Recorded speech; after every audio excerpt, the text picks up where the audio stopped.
যে বৃক্ষ ফল দেয় সে বৃক্ষ নুইয়া থাকে, ফলবান বৃক্ষ নুইয়া থাকে। আর যে বৃক্ষের ফল হয় না সেই বৃক্ষ খালি মাথা উঁচু করে দাঁড়ায় থাকে। আমরা যখন বিনয়ের কথা বলি, মানুষকে সম্মান প্রদর্শনের কথা বলি, আমরা মূলত ফলবান বৃক্ষের মতোই নিজেকে মাথা নত করে রাখতে চাই। এই মাথা নত করলে মানুষ হারে না, মাথা নত করলে মানুষ অপমানিত হয় না। সত্যের পথে থাকলে মানুষ শেষ পর্যন্ত বিজয়ী হয়। আপাত অর্থে অসুবিধা সুবিধা যাই থাকুক না কেন, সত্যের পথে থাকতে পারলে, অহংকার মুক্ত থাকতে পারলে, নিজেকে চিনতে পারলে, নিজের অহংকার একদিন না একদিন অবশ্যই আপনি আপনার প্রাপ্য সম্মান ফিরে পাবেন। কিন্তু সেই জন্য ধৈর্য ধরতে হয়, সেই জন্য ধীর স্থির হইতে হয়, সেই জন্য মাথা ঠান্ডা রাখতে হয়, কুল হইতে হয়। অনেকেই অনেক কথা লিখেন, অনেক কথা বলেন, আমি একটারও কোনো জবাব দেই না। আমি এই জন্য জবাব দেই না, আমার কাছে মনে হয় এই জবাব দেওয়াটা আমার সময় নষ্ট করা ছাড়া আর কোনো কাজ নেই। আমার কাজ হলো কর্ম করা, আমার কাজ হলো পচা শামুকে পা কেটে ফেলা নয়। আপনি যখন হাল চাষ করতে যান, হাল চাষ করতে গেলে মাঝে মাঝে ক্ষেতের নিচে কিংবা কাদার নিচে কোনো পচা শামুকেও আপনার পা কাটতে পারে। যদি আপনি এখন শামুকের পিছে লেগে যান আর পচা শামুক খুঁজতে থাকেন, তাহলে আপনি কোনোদিনই আপনার ক্ষেতের হাল চাষ শেষ করতে পারবেন না। আমি গন্তব্য হলো আমি ঢাকায় যাব, আমি সাতপাড়া থেকে রওনা দিয়ে আমি যদি চামড়া গিয়েই হাঁপায়ে যাই আর কিশোরগঞ্জে যাওয়ার পরে আমার জান আর না চলে, তাহলে তো আমি কোনোদিনই ঢাকায় পৌঁছতে পারবো না।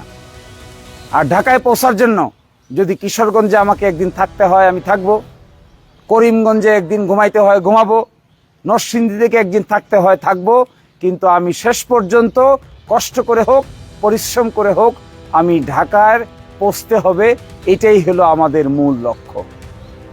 মাঝখানে নরসিংদীতে গিয়ে যদি আমি চিন্তা চেঞ্জ করে আরেক দিকে চলে যাই, অন্য কাজে লেগে যাই, কারো প্রশ্নের উত্তর দিতে যাই, কারোর সঙ্গে ঝগড়া বিবাদে লিপ্ত হয়ে যাই, মার্ডার মামলার আসামি হয়ে যাই, কিংবা একটা বাজে কথায় কাটাকাটি করে নিজেকে হারিয়ে নিজেই বিপদে পড়ে যাই, তাহলে আমার পক্ষে কোনো দিনেই আর ঢাকা শহরের রেলগাড়ি দেখা সম্ভব হবে না। ফলে আমি আপনাদেরকে এটা বলছি, ধৈর্যের সহিত, সম্মানের সহিত, ইজ্জতের সহিত পথ চলতে পারাটাই শেষ পর্যন্ত বিজয়ীদের লক্ষণ। আর মাথা গরম লোক, হট লোক, বেশিক্ষণ হট থাকা যায় না। মানুষ কিন্তু তার নেচার এরকম না, মানুষের চরিত্র এরকম না, সে দীর্ঘক্ষণ রাগ করে থাকতে পারবে। মানুষ থাকতে পারে না। একদিন, 2 দিন, 5 দিন, 10 দিন করতে করতে অটোমেটিক নিজের রাগ আস্তে আস্তে অটোমেটিকই কমে যায়। এটাই মানুষ। এক সময় যার কথা শুনে, যাকে দেখে আপনি উত্তেজিত হতেন, আপনিই এক সময় তাকে দেখে, তার কথা শুনে আর উত্তেজিত হবেন না, কারণ জীবন পরিবর্তনশীল।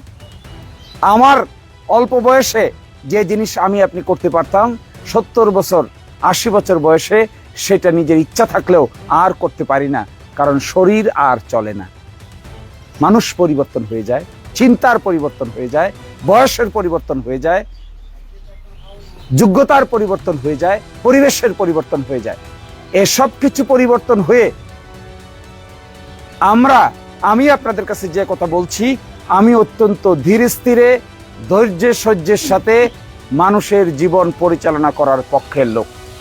কোনো উত্তেজনা কিংবা কোনো ধরনের কোনো বেমানান কর্মকাণ্ড আমাদেরকে শেষ পর্যন্ত ইজ্জত বয়ে আনবে না।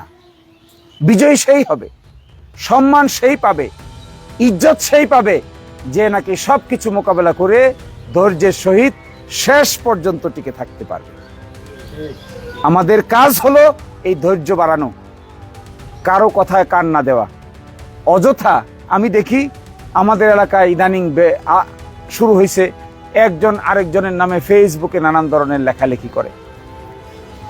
আমাকে সবাই এইগুলো পাঠায়, যেই পাঠায় তারে আমি একটা প্রথম ধমক দেই, খবরদার এটা দেখবিও না, এটার কোনো জবাবও দিবি না। এই যে না দেখা এবং জবাব না দেওয়ার যে ধৈর্য, যে লিখতেছে, লিখতে লিখতে সে একদিন নিজেই টায়ার্ড হয়ে যায়। কত লিখবে, কত লেখা যায়, আপনি যে চুপ থাকেন এটা আরো ডেঞ্জারাস বিষয়। চুপ থাকলে সে আরো ক্ষেপে। যে লেখে, উত্তেজনা যে তৈরি করতে চায়, সে মনে করে আমি এত খারাপ কথা লিখলাম, একটা জবাব দেওয়া যায় না, একটারও কেউ জবাব দেয় না, তাইলে আমি লিখলাম কেন? এরপরে দেখবেন যে লোক এটা লেখে কোনো জবাব না পায়া একটার পরে নিজে নিজেই নিজের মাথা কামড়ায়। ফলে এই ফেসবুক টেসবুক এইটা সেটা এগুলোর কোনো জবাব দেওয়ার কোনো দরকার নাই। কোনো দরকার আছে? আমাদের কাজ কি? কাজ করা। আমরা আসছি কি জন্য? মানুষের নিরাপত্তার জন্য। আমরা আসছি কি জন্য? সম্মানী লোকের সম্মান দেওয়ার জন্য। আমরা কি জন্য আসছি? দরিদ্র মানুষের অধিকার ফিরিয়ে দেওয়ার জন্য।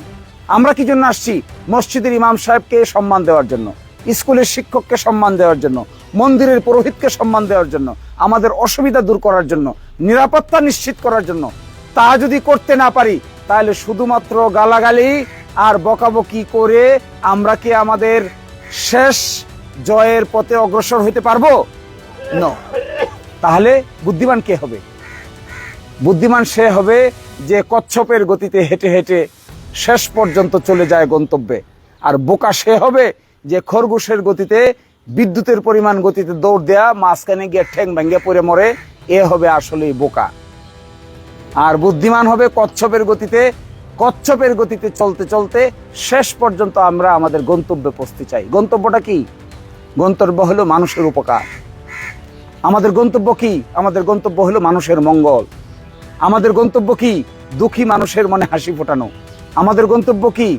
দরিদ্রের মুখে অন্ন তুলে দেওয়া। আমাদের গন্তব্য কি? একজন বৃদ্ধ মানুষকে সম্মানের দৃষ্টিতে দেখা। আমাদের গন্তব্য কি? নারীকে তার সম্মান বুঝে দেওয়া। আমাদের গন্তব্য কি? পূজার মন্দিরগুলোকে নিরাপত্তা দেওয়া। আমাদের গন্তব্য কি? মসজিদে নিরাপত্তাকে, আমাদের নিরাপত্তার ব্যবস্থা করা, মসজিদকে সম্মান করা, ইমামকে সম্মান করা, দরিদ্রকে তার জায়গা করে দেওয়া, পুরোহিতকে সম্মান করা, ইমাম সাহেবকে তার জায়গা মতো সম্মান বুঝে দেওয়া। এইটাই হইল আমাদের জীবনের সবচাইতে গুরুত্বপূর্ণ গন্তব্যের নাম।